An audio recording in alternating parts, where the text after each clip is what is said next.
মিথ্যা কথা? সবাই বলে মিথ্যা কথা না? আমি নিজে যখন ছাত্র ছিলাম তখন এই বেদাতীদের কর্মকাণ্ড দেখেছি। কি ধরনের অশ্লীলতা, বেহায়াপনা, একদম হিন্দুরা পূজা করে না, এই পূজার চাইতে নিকৃষ্ট কাজ হয় এখানে। নৌকা সাজাইয়া গান লাগায়, একটা ডিজে গান, যে নৌকাটা সাজাইয়া দে, লাল নিশান উড়াইয়া দে, গায় না?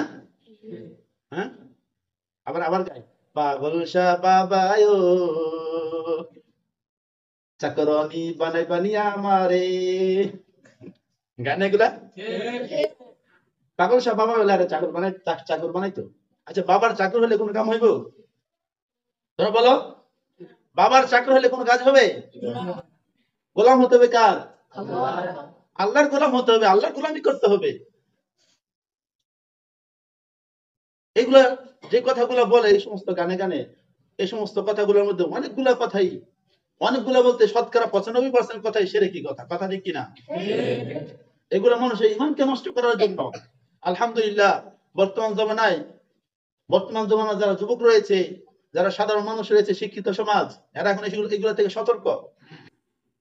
আমি নিজে যখন ছাত্র অবস্থায় কাফিয়া হয়তো পড়ি, কাফিয়া বা সরেজমি পড়ি, আমি বামুনবাড়িয়াতে পড়াশোনা করেছি, দারুল আরকামে।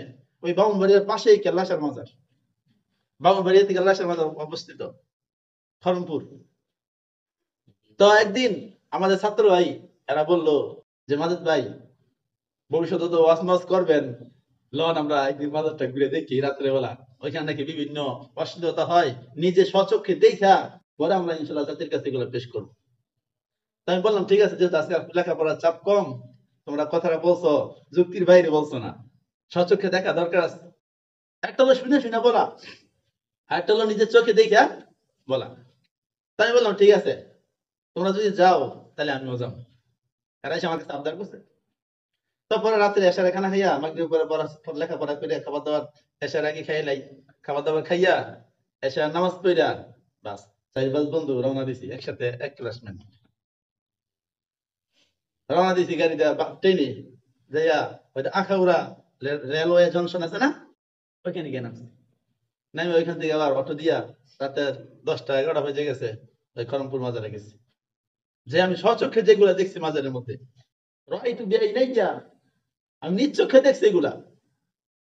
প্রথমে আমরা মাজার, যে মেন মাজারটা হলো খড়মপুর মাজারটা হলো একদম নদীর পাশে, সামনেই নদী, মাজার, এরপর একটা রাস্তা, এরপরে নদী, মানে রাস্তাটার সাথেই নদীটা, বর্ষাকালে পানি এখানে এসে পড়ে। তো যখন মাজারের মধ্যে আমরা গেছি দেখার উদ্দেশ্যে, ইবরত হাসিল করার জন্য ছাত্র অবস্থায়, তো দেখলাম যে মাজারের সামনে লেখা কেউ সেজদা দিতে পারবেন না, কিন্তু আমাদের সামনেই এক যুবক আইসা এখানে সেজদা মেরে বসে। আমিও সহ্য করতে পারি নাই, আমি যে মাজারে খাদেম এরা ধরলাম, আর জিজ্ঞাসা করলাম যে, আপনার সামনে এই যে লোকটা এই কেল্লাসার মাজারে সেজদা দিল, সেজদা দেওয়ার কারণে তার ইমানটা কি আছে না গেছে? সবাই বলে আছে না গেছে? আল্লাহ ছাড়া কাউকে সেজদা দেওয়া যাবে? যে ব্যক্তি গায়রুল্লাহকে সেজদা দিবে তার ইমান থাকবে? সেজদা দেওয়ার সাথে সাথে তার ইমানটা চলে গেল। আমি ওনাকে বললাম যে, আপনি এখানে আছেন, এখানে থাকা অবস্থায় এই লোকটা কিভাবে সেজদা দিল? হ্যাঁ, থুতু খেয়ে গেছে। গোস্ত আছে, খাইলে খাইয়ে না, আমাদের গোস্ত আছে, খাইলে খাইয়ে না। আমরা কি খাওয়ার জন্য গেছি এখানে? হ্যাঁ, এটা বাবার নামে দিয়েছে, খাওয়া যায় হবে? আমরা মানে খাবারের ইয়ে করি নেই, আমরা তাকে এটা বইলে এসে বসছি, সামনে যাতে কেউ সেজদা না দিতে পারে, একেবারে দাওয়াত দিয়ে আসছি। এরপরে গেলাম বাজারে, এই পাশ দিয়া, পিছন দিয়ে যাই, দেখি এক ভাই এই সামনে মোমবাতি জ্বালায়া, আগরবাতি জ্বালায়া সাইড কোনায় একটা বানায়া, ঠিক আছে, জানলা দিয়া বাবার দিকে মাথা উঠায়, আমার মাথা নিচে নামে। আজীব কাণ্ড। আশেপাশে কোনো মানুষ নেই, অন্ধকার, খালি মোমবাতির আলোটাই দেখা যায়। জিজ্ঞাসা করলাম, আমরা ধরলাম 3-4 জনে, যে ভাই কি অবস্থা, আপনি এখানে কি করেন? বাবার সাধনা করি। নাউজুবিল্লাহ বলো। কি করে? বাবার সাধনা করে এখানে বসে বসে। ঘটনা শোনাইছে যে সে বলে অসুস্থ ছিল, কোন ডাক্তারে বলে এর কোন চিকিৎসা করতে পারে না, সমস্ত ডাক্তার বলছে এর মানে মেয়াদ শেষ, এর সময় শেষ। এরপরে বলতেছে যে আমি পরে এই কেল্লাসা চলে আসছি, কেল্লাসা চলে আসার পর কয়েকদিন থাকছি, থাকার পর এখন আমি কি হয়ে গেছি? সুস্থ হয়ে গেছি। এখন বাবাই আমার সুস্থ করছে, নাউজুবিল্লাহ বলো সবাই। বাবাই বলে কি করছে? সুস্থতা মালিক কে? আল্লাহ রাব্বুল আলামিন কোরআন পাকে বলেন, ওয়া ইযা মারিদতু ফাহুয়া ইয়াশফি। যখন মানুষ অসুস্থ হয় তখন সুস্থতা কে দান করে? ওষুধ যখন মানুষ ভক্ষণ করে তখন ওষুধ গলার ভিতরে, পেটের ভিতরে যাওয়ার আগে আল্লাহর কাছে অনুমতি নেয় যে আল্লাহ কাজ করবো কিনা, আমাকে যেটার জন্য বানানো হয়েছে এই কাজটা করবো কিনা। আল্লাহ যদি বলে হক করো, তাহলে কি করে? ওষুধ কাজ করে। তো সেবা দেওয়ার মালিক, সুস্থতা দেওয়ার মালিক কে? কিন্তু এই লোক বলতেছে কে? এ বাবা কেল্লা। ইমান থাকবে না যাবে? আমি সচক্ষে করে দেখছি। এরপরে আসো অশ্লীলতা, বেহায়াপনা, কি ধরনের উলঙ্গপনা যে ওইখানে হয়। মাজারের সামনে, মাজারের এই পাশে বিশাল বড় একটা ময়দান আছে, এখানে একটা মসজিদও আছে, আর আশেপাশে অনেকগুলো ভবন আছে। তো দেখলাম যে মাজারের লগে এই পাশ দিয়ে একটা গেট আছে, এই গেটের এখানে বিশাল বড় এরকম একটা পেট এই বড়, এত মোটা মোমবাতি নিয়ে বসে রয়েছে, বুঝলা? এই বড় পেট, এই মোটা মোমবাতি, আশেপাশে কয়েকজন মহিলা বসে রয়েছে, বুঝলা মাজারের অবস্থা এটা। আশেপাশে কয়েকজন মহিলা বসে রয়েছে এখানে। জিজ্ঞাসা করলাম ভাই এখানে কি? পরে বলতেছে যে এই সমস্ত মহিলাগুলা দেখতেছো, এই মহিলাগুলা আমরা দেখলে আবার পলায় পলায় যায়, মানে আইতেছে না, কাছে আইতেছে না। হুজুর না, এত হুজুরে ভয় পায়, পুলিশের তো বেশি ভয় পায় হুজুর। কথা ঠিক কিনা? আসতেছে না, কথা বলতে চায় না। দেখে একটা আনছে ভাই, এগুলো কি এখানে মহিলারা বসে রয়েছে কেন? বলতেছে এই সমস্ত মহিলাদের একটাও বাচ্চা হয় না, যারা বাবার দরবার আসছে বাচ্চা নেওয়ার জন্য। নাউজুবিল্লাহ বলো সবাই। বাবা বাচ্চা দিতে পারবে? তখন আমার মনে হয় তখন ছাত্র জাহান্নামের একটা বিষয় আসছে, যে রাত্রের বাজে 11টা, পুরো রাত্র এই মহিলাগুলো এখানে রাত্রে থাকবে। হঠাৎ করে যখন লাইটটা বন্ধ করে দিবে, আর এই মোটা পেটা এখানে বসে রয়েছে মোমবাতি নিয়ে, এই বেটা ধরলে বুঝলেন বাচ্চা না হয় কেমনে? কথা ঠিক কিনা? হ্যাঁ, বাচ্চা কি বাবাই দেয়? বাচ্চা দেয় কেডায়? ওই যে মোটর দেয়। নাউজুবিল্লাহ বলো সবাই। এই সমস্ত কর্মকাণ্ড হয়। আর আমাদের মূর্খ মহিলারা এখানে যায়, আমাদের পুরুষরাও নিয়ন্ত্রণহীন বউর সাথে মনে পারে না, তারা এই সমস্ত কাজ করার জন্য বউরে পাঠায়। কথা ঠিক কিনা?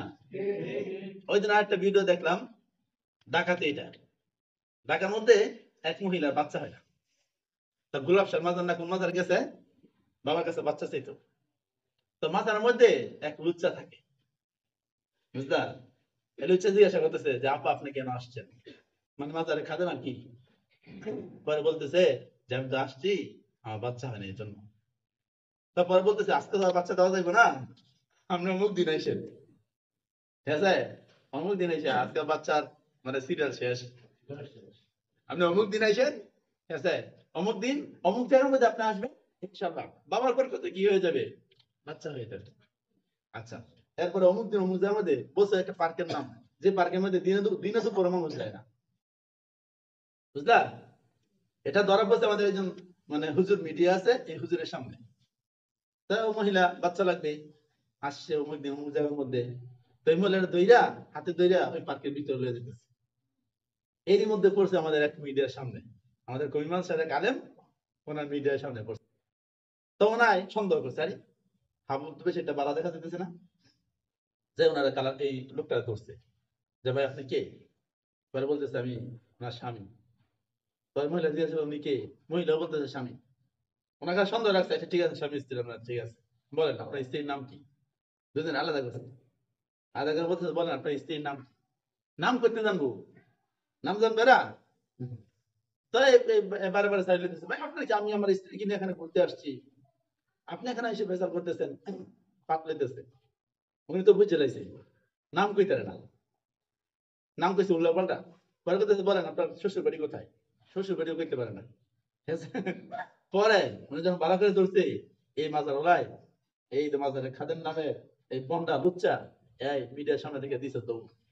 এবারে দৌড়ে আরে দরকার না, বুঝলা? বাচ্চা কিভাবে হইলো বুঝলা? এই পার্কিনে কি করলে হইলো বাচ্চা দিলে? এই সমস্ত লুচ্চামি, বদমাশি এই সমস্ত মাজারের মধ্যে করা হয়। এরপরে আসলে ওই যে কেলাসার কথা, এরপরে গেলাম ওই পাশে যে ভবনগুলো আছে, এই ভবনগুলো দিয়ে গেলাম। এক একটা ভবনে এক একটা গানের আসর, এক একটা আসর এক একটা আসর থেকে নিকৃষ্ট এবং অশ্লীলতা বেহায়াপনায় পূর্ণ। আমি নিজ চোখে দেখছি।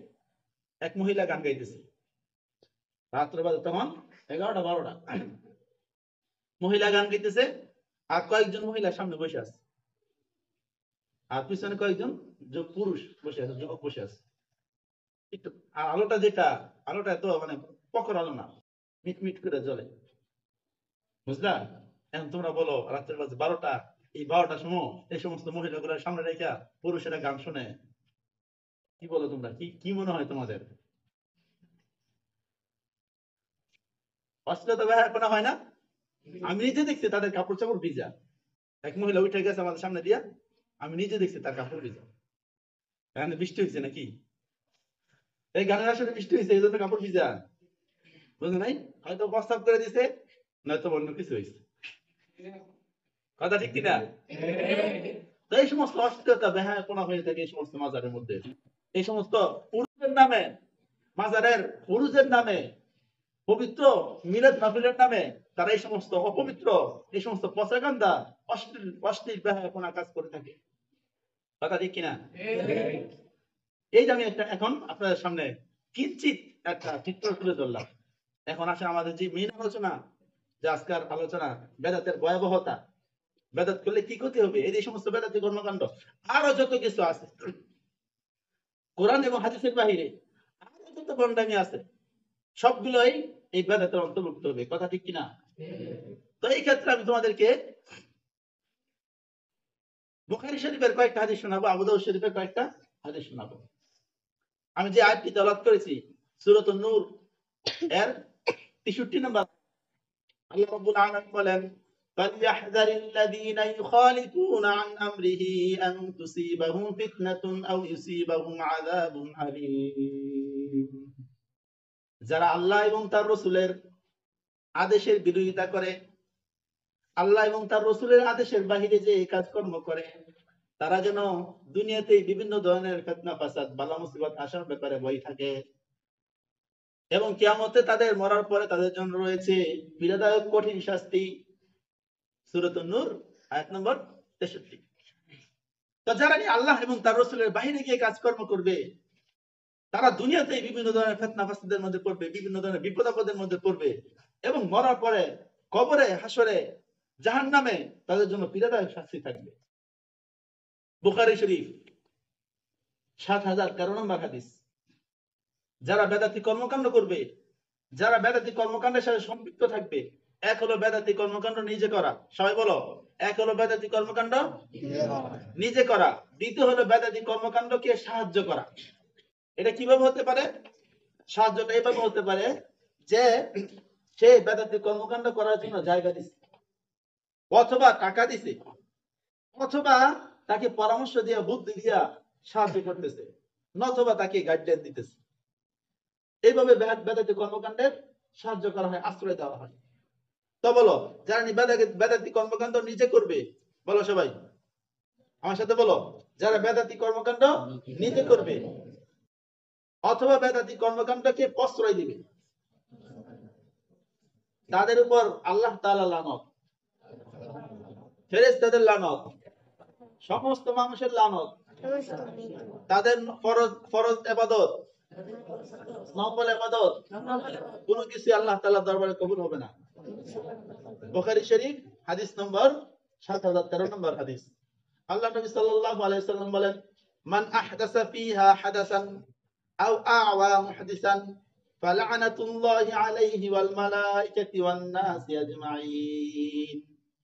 যে ব্যক্তি ইসলামের মধ্যে বেদাতি কর্মকাণ্ড করবে, এক নাম্বার, যে ব্যক্তি ইসলামের মধ্যে বেদাতি কর্মকাণ্ড করবে অথবা কোন বেদাতিকে আশ্রয় দিবে, আশ্রয়টা কিভাবে দিবে বলছে, এটা বেদাতিকে বেদাতি কর্মকাণ্ড করার জন্য, মাজার করার জন্য তাকে জায়গা দিবে, টাকা পয়সা দিবে, বুদ্ধি দিবে, অথবা তাকে গাইডলাইন দিয়ে তাকে সাহায্য সহযোগিতা করবে, সেও বেদাতিকে আশ্রয় দেওয়ার অন্তর্ভুক্ত হবে।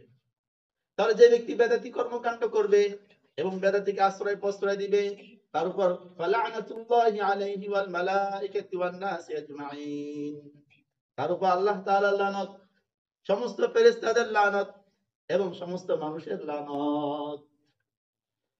আবু দাউদের বর্ণনা এসেছে 535 নম্বর বর্ণনা।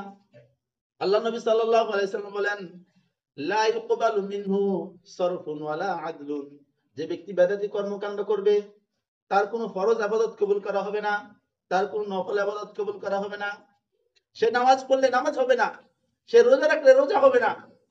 যে বেদাতি কর্মকাণ্ড করবে তার ফরজ নফল কোন ইবাদত আল্লাহ রাব্বুল আলামিন কবুল করবেন না। সবাই বলেন নাউযুবিল্লাহ। কিয়ামতের দিন যারা বেদাতি কর্মকাণ্ড করবে তাদের চেহারা কুৎসিত হয়ে যাবে, তাদের চেহারা কালো হয়ে যাবে। আর যারা সুন্নাহ কোরআন সুন্নাহ অনুপাত আমল করবে তাদের চেহারা থাকবে হাস্য উজ্জ্বল ঝলমল। আল্লাহ নবী সাল্লাল্লাহু আলাইহি ওয়াসাল্লাম বলেছেন, আল্লাহ তাআলা স্বয়ং কোরআন পাকে বলেছেন, আব্দুল্লাহ ইবনে আব্বাস এর তাফসীর করেছেন। আল্লাহ তাআলা বলেন, ইয়াউমা তাবিয়াদ্দু উজুহ ওয়া তাসওয়াদ্দু উজুহ, কিয়ামতের দিন কিছু মানুষের চেহারা হবে উজ্জ্বল পূর্ণিমার চাঁদের মতো, আর কিছু মানুষের চেহারা হবে কুৎসিত কালো, যেখানে যাবে অন্ধকার হয়ে যাবে এমন কালো হবে। আব্দুল্লাহ ইবনে আব্বাস রাদিয়াল্লাহু সূরাতুল আল ইমরান আয়াত নম্বর 106, আব্দুল্লাহ ইবনে আব্বাস রাদিয়াল্লাহু তাআলা আনহু এই আয়াতের ব্যাখ্যা বলেন, যাদের চেহারা উজ্জ্বল থাকবে পূর্ণিমার চাঁদের মতো ঝলমলে হবে তারা হলো আহলুস সুন্নাহ ওয়াল জামাআহ, তারা হলো কোরআন এবং সুন্নাহর অনুসারী। আর যাদের চেহারা হবে কুৎসিত কালো তারা হলো আহলুল বিদআহ, তারা হলো বেদাতি। বেদাতিরা কিয়ামতের ময়দানে তাদের চেহারা থাকবে কালো। আল্লাহ নবী সাল্লাল্লাহু আলাইহি ওয়াসাল্লাম বলেছেন, আবু দাউদের বর্ণনা 4066 নম্বর বর্ণনা, আল্লাহ নবী সাল্লাল্লাহু আলাইহি ওয়াসাল্লাম বলেন, ইয়াকুম ওয়া মুহদাসাতিল উমুর, তোমরা সকল ধরনের বেদাতি কর্মকাণ্ড থেকে বেঁচে থাকো। ফা ইন্না কুল্লা মুহদাসাতিন বিদআহ, যত নতুন আবিষ্কার রয়েছে ইসলাম কোরআন এবং সুন্নাহ ছাড়া যত নতুন আবিষ্কার রয়েছে সবগুলোই বেদাত। ওয়া কুল্লা বিদআতিন দালালা, আর প্রত্যেক বেদাত হলো পথভ্রষ্টতা। আর নাসাই বর্ণনা এসেছে ওয়া কুল্লু দালালাতিন ফিন্নার, আর যত পথভ্রষ্ট কাজ রয়েছে এর ঠিকানা হলো জাহান্নাম। সবাই বলে নাউযুবিল্লাহ। তাহলে বেদাতির ঠিকানা কোথায় হবে? বেদাতির ঠিকানা হবে জাহান্নাম। যারা বেদাতি কর্মকাণ্ড করবে আল্লাহ রাব্বুল আলামিন কিয়ামতের দিন তাদেরকে রাসূলুল্লাহ সাল্লাল্লাহু আলাইহি ওয়াসাল্লামের সামনে থেকে ছোঁ মেরে নিয়ে যাবে। কিয়ামতের অবস্থাটা কেমন হবে? যে হাউজে কাউসারের পানি ছাড়া আর কোনো পানি থাকবে না। কিয়ামতে মানুষের পিপাসায় বুক ফেটে যাবে, কলিজা ফেটে যাবে, শুধু হাউজে কাউসারের পানি থাকবে। আল্লাহ তাআলা কোরআনে পাকে বলেছেন, ইন্না আ'তাইনাকাল কাউসার, যে আমি আপনাকে কাউসার দান করেছি। কিয়ামতের ময়দানে আল্লাহ তাআলা আল্লাহ নবীকে বিশেষ এই হাউজে কাউসার দান করবেন। বুখারীর বর্ণনা এসেছে, বুখারী শরীফ 6576 নম্বর হাদিস।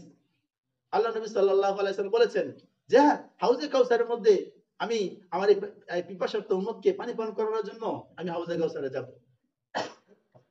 হাউজে কাউসারের পারে যাওয়ার পর যারা বেদাতি এরা আমার হাউজে কাউসারের পানি পান করতে পারবে না। সবাই বলে নাউযুবিল্লাহ।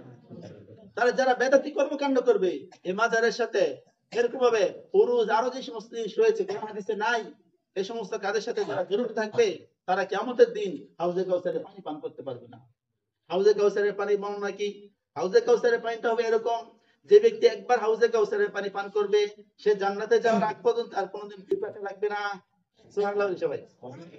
হাউজে কাউসারের পানি একবার পান করলে জান্নাতে যাওয়ার আগ পর্যন্ত আর পিপাসা লাগবে না।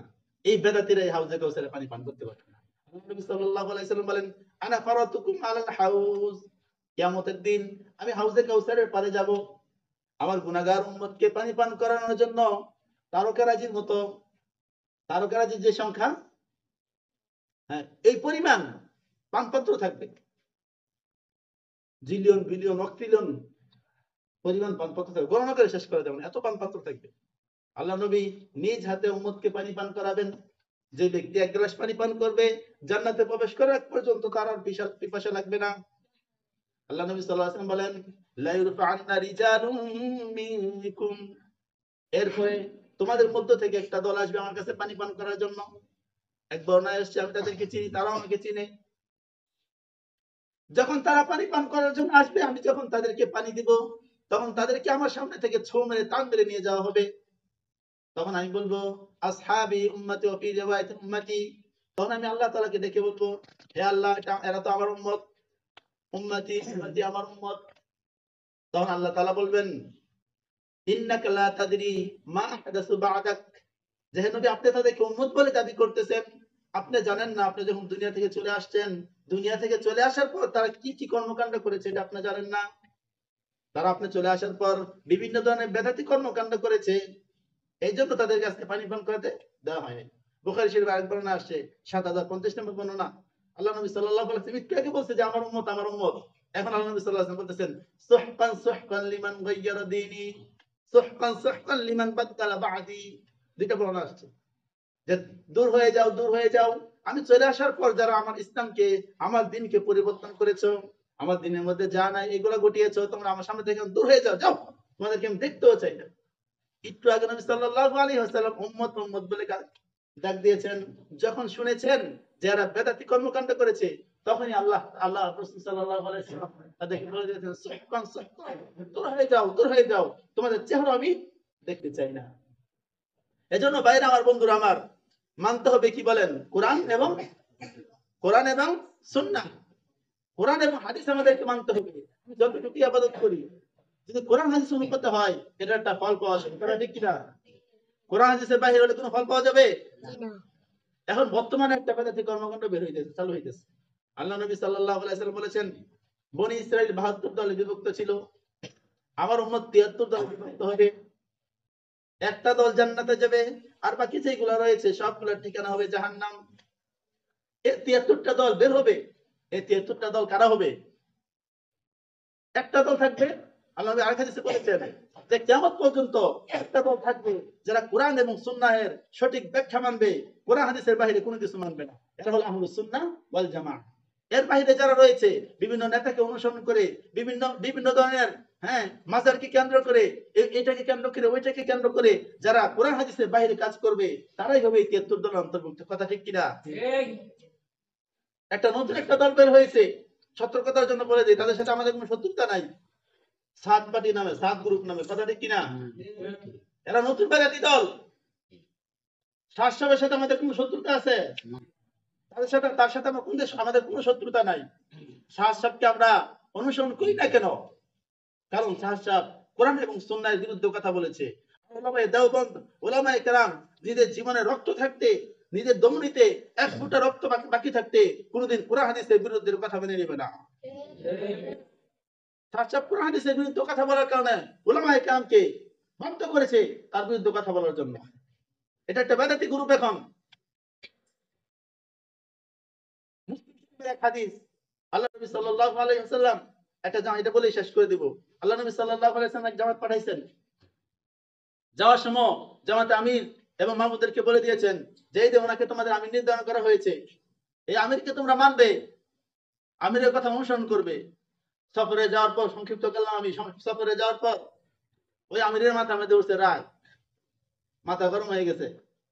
আমির মামুদের যারা আছে মুজাহিদ বাহিনী, এদের সবাইকে বললো এই লাড়কি টুকায় নিয়ে আসো, কারণ আমিরের কথা মানতে হবে। এখন সবাই যে লাড়কি আছে, বিশাল বড় স্তূপ বানাইছে লাড়কি নিয়ে। এরপর বললো আগুন জ্বালাও, আগুন জ্বালাইছে। আগুন জ্বালায় যখন আগুন প্রখর আকার ধারণ করেছে, তখন আমির বলতে লাগলো, আল্লাহ নবী সাল্লাল্লাহু আলাইহি ওয়াসাল্লাম আসার সময় বলে দিয়েছে না আমার আদেশ মানবে তোমরা? সকলে বলছে হ্যাঁ বলে দিয়েছে। এখন আমি তোমাদেরকে আদেশ করতেছি তোমরা একজন একজন করে এই আগুনে ঝাঁপ দাও। তখন সাহাবায়ে কেরাম বলতে লাগলো, হায় আল্লাহ, জাহান্নামের আগুন থেকে বাঁচার জন্য আমরা ইসলাম গ্রহণ করেছি, এত কষ্ট করতেছি, এখন আবার আগুনে ঝাঁপ দিতাম? সবাই মানে ঠ্যাং খেয়ে গেছে, ঠ্যাং লেগে গেছে, দাঁড়ায় রয়েছে, কেউ ঝাঁপ দেয় না। আমি সবারও মাথা গরম আস্তে আস্তে কমছে, আন্দা আগুনও নিভছে।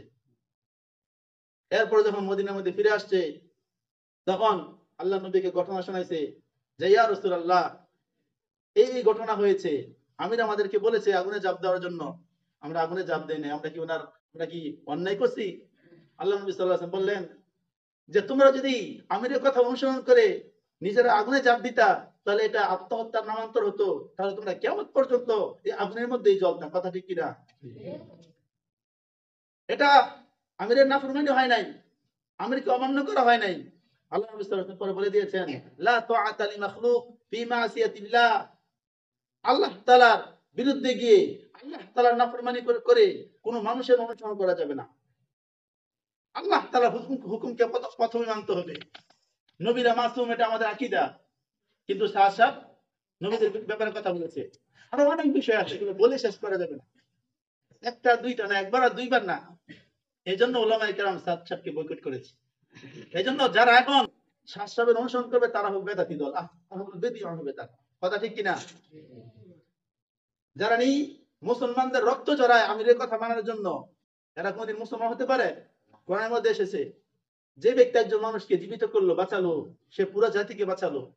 আর যে ব্যক্তি একজন মানুষকে হত্যা করলো, সে যেন ফাকান্নামা কাতালান নাস জামিআ, সে যেন পুরো জাতিকে হত্যা করলো। কিন্তু কিছুদিন পূর্ব তো তারা ইস্তেমা মাঠে 4 জন মানুষকে হত্যা করছে, 4 জন মানুষকে হত্যা করেছে। এগুলা কোনোদিন আহলুল হক হতে পারে না, এগুলো আহলুল বিদআ, এরা হলো বেদাতি দল। কথা ঠিক কিনা? এই জন্য যে হাদিস আমরা বলেছি যে বেদাত তো নিজে করা যাবে না এবং বেদাতিকে সাহায্য করা যাবে না, বেদাতিকে আশ্রয় দেওয়া যাবে না। আমাদের দায়িত্ব এই সমস্ত বেদাতিকে আশ্রয় না দেওয়া, তাদের সাথে না মেশা, তাদেরকে বয়কট ঘোষণা করা। কথা ঠিক কিনা? এই জন্য আমাদের ইস্তেমা এই আজকে সকাল থেকে শুরু হয়েছে। কয় তারিখ পর্যন্ত চলবে? 6 তারিখ পর্যন্ত চলবে না? 6 দিন আমাদের 2 পর্ব। আমরা এই ইস্তেমার মধ্যে যাবো ইনশাআল্লাহ। এরপরে সাত পাঁচ যেগুলো করবে এগুলোর মধ্যে আমরা যাবো না। রাজি আছেন ইনশাআল্লাহ? যাদের সুযোগ হয় ইনশাআল্লাহ আমরা এই 2 পর্বের মধ্যে অংশগ্রহণ করব। এরপরে যেটা করা হবে, এরা বিভিন্ন লোক আছে, এদের ক্ষমতা আছে, এরা করতেছে করুক, তোর কবরে তুই যাবি। কিন্তু আমরা তো স্পষ্টতা বুঝতে পারছি, কোরআন হাদিস আমরা বুঝতে পারছি। এখন তাদেরকে আমরা সঙ্গ দিব না, একদিন আর এমনি নিস্তেজ হয়ে যাবে। কথা ঠিক কিনা? আল্লাহ তাআলা সবাইকে বুঝার আমল করার তৌফিক দান করুক। যে কথাগুলো বলা হয়েছে এর ভুল ত্রুটি ক্ষমা করে এর উপর সহিহ সেই কথাগুলোর উপর আমাদেরকে আমল করার তৌফিক দান করুক। ওয়া মা আলাইনা ইল্লাল বালাগ। আসসালামু আলাইকুম ওয়া রাহমাতুল্লাহি ওয়া বারাকাতুহু। যারা কবলা